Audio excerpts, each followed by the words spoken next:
The filmmakers of Race the Floating Signifier, The Power of Illusion, Origin of Race in America, and On Double America visually indict constructions of race through archival footage, narration, and interviews.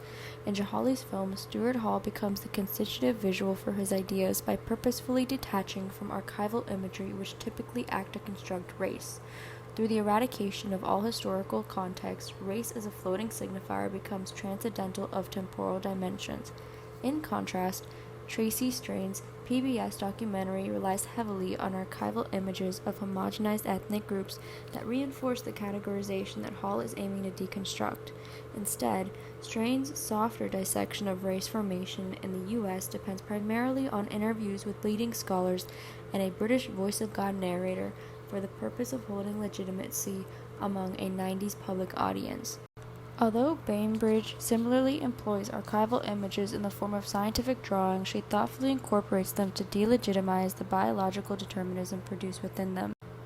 Bainbridge's integration of self as an active narrator demonstrates a societal shift from the 90s towards the legitimization of black women in the academic canon.